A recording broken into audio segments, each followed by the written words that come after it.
Hi friends, ഞാൻ Anisha. Leaf ഗാർഡൻ്റെ പുതിയൊരു വീഡിയോയിലേക്ക് എല്ലാവർക്കും സ്വാഗതം. ഇന്ന് ഞാൻ വന്നിരിക്കുന്നത് ഫൈക്കസ് റെപ്പൻസ് പ്ലാന്റുമായിട്ടാണ് കേട്ടോ. ഇതിൻ്റെ രണ്ട് വെറൈറ്റിയാണുള്ളത്. നോർമലി കാണുന്ന ഗ്രീൻ കളർ വെറൈറ്റിയും മറ്റൊന്ന് വെരിഗേറ്റഡുമാണ്. ഈ Ficus repens plant Ficus pumila, creeping fig, climbing fig എന്നീ പേരിലൊക്കെ അറിയപ്പെടുന്നുണ്ട് കേട്ടോ. ഇതിൻ്റെ ഓരോ നോഡിൽ നിന്നും വേരുകൾ വരുന്നതുകൊണ്ട് തന്നെ പെട്ടെന്ന് ഇത് മതിലുകളിലൊക്കെ പറ്റി പിടിച്ച് വളർന്ന് ആ ഭാഗം മൊത്തം കവർ ചെയ്യും. അതുകൊണ്ട് തന്നെ നമുക്ക് ചുമരുകളിലും മതിലുകളിലൊക്കെ കയറ്റി കൊടുക്കുകയാണെങ്കിൽ പെട്ടെന്ന് നല്ല ഗ്രീനിഷായിട്ട് വെക്കാനായിട്ട് ഈ പ്ലാന്റ് വളരെ നല്ലതാണ് കേട്ടോ. നമുക്ക് പിന്നെ മതിലുകളൊന്നും പെയിൻ്റ് അടിക്കേണ്ട ആവശ്യമൊന്നുമില്ല. ഇത് നല്ല മതിലിന് കേടൊന്നും സംഭവിക്കുകയില്ല. ഫുള്ള് ആ വേരുകൾ ഇങ്ങനെ ചെറിയ ചെറിയ വേരുകൾ പറ്റി പിടിച്ച് നിൽക്കുന്നതുകൊണ്ട് പ്ലാന്റ് അങ്ങനെ പെട്ടെന്ന് ഡാമേജ് ആയി പോകുന്ന പ്രശ്നമില്ല.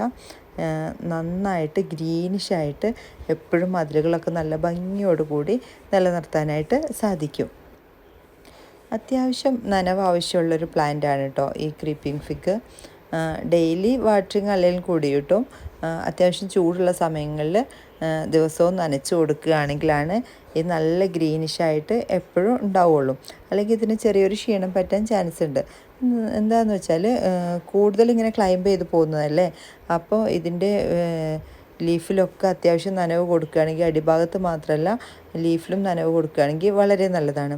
ഇതിങ്ങനെ പെട്ടെന്ന് പടർന്ന് കിട്ടാൻ വേണ്ടിയിട്ട് ഇതുപോലെ ഇതിൻ്റെ ആ ഒരു അറ്റ ഭാഗം ഉണ്ടല്ലോ, ഒരു ലീഫൊക്കെ വെച്ചിട്ട് നമ്മളിങ്ങനെ കൈകൊണ്ട് നുള്ളി കൊടുക്കുകയാണെന്നുണ്ടെങ്കിൽ, ഇതുപോലെ ഇങ്ങനെ കട്ട് ചെയ്ത് കൈ കൊണ്ട് തന്നെ കട്ട് ചെയ്തെടുക്കുകയാണെന്നുണ്ടെങ്കിൽ പെട്ടെന്ന് ഓരോ നോഡിൽ നിന്നും പുതിയ പുതിയ തണ്ടുകൾ വന്നിട്ട് ഇത് പെട്ടെന്ന് പടർന്ന് പിടിക്കും.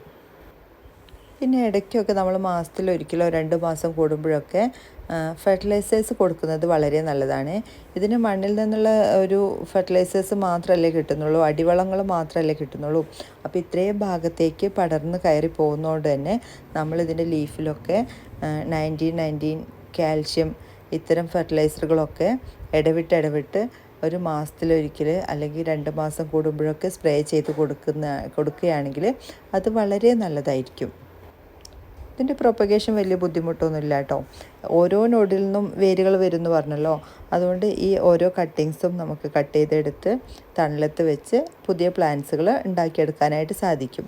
ഇതതിൻ്റെ വേറൊരു വെറൈറ്റി വെരിഗേറ്റഡ് ആയിട്ടുള്ള വെറൈറ്റിയാണ്. ഇത് ഗ്രീൻ ആൻഡ് വൈറ്റ് ലീഫാണ് കാണുന്നത്. ഇതങ്ങനെ കോമൺ ആയിട്ട് കാണാറില്ല കേട്ടോ. ഈ വെരിഗേറ്റഡ് വെറൈറ്റി അതുപോലെ നമുക്ക് മതിലിൽ കയറ്റി വിടാൻ മാത്രമല്ല കേട്ടോ, ഹാങ്ങിങ് പോട്ടിലും സെറ്റ് ചെയ്തെടുക്കാം. ഹാങ്ങിങ് പോട്ടിൽ സെറ്റ് ചെയ്തെടുത്താൽ വളരെ ഭംഗിയാണ് കേട്ടോ. ഈ പ്ലാന്റ് ഒന്നാമത് അത്ര ഭംഗിയാന്ന് പറയാൻ കാരണം ഇതിൽ ലീഫുകളൊന്നും അങ്ങനെ മഞ്ഞച്ച് കൊഴിഞ്ഞു പോകുന്ന ഒരു പ്രശ്നമേ ഇല്ല. ഇതിൽ കണ്ടില്ലേ, അറ്റം മുതൽ സ്റ്റാർട്ടിങ് മുതൽ എൻഡ് വരെ ഫുള്ളായിട്ട് ഒരുപോലെയാണ് ലീഫുകൾ നിൽക്കുന്നത്. അതുകൊണ്ട് തന്നെ ഇത് ഹാങ്ങിങ് പോട്ടിൽ വേണമെങ്കിലും സെറ്റ് ചെയ്യാം. നമുക്കല്ലാന്നുണ്ടെങ്കിൽ ചുമരിലും മതിലുകളിലൊക്കെ കയറ്റി വിടാനായിട്ടും സാധിക്കും. ഈ പ്ലാന്റ്സ് വാങ്ങിക്കാൻ താല്പര്യമുള്ളവർ ഞാൻ സ്ക്രീനിൽ കൊടുത്ത നമ്പറിൽ മെസ്സേജ് അയക്കൂ കേട്ടോ. Okay, thank you for watching. Have A nice day.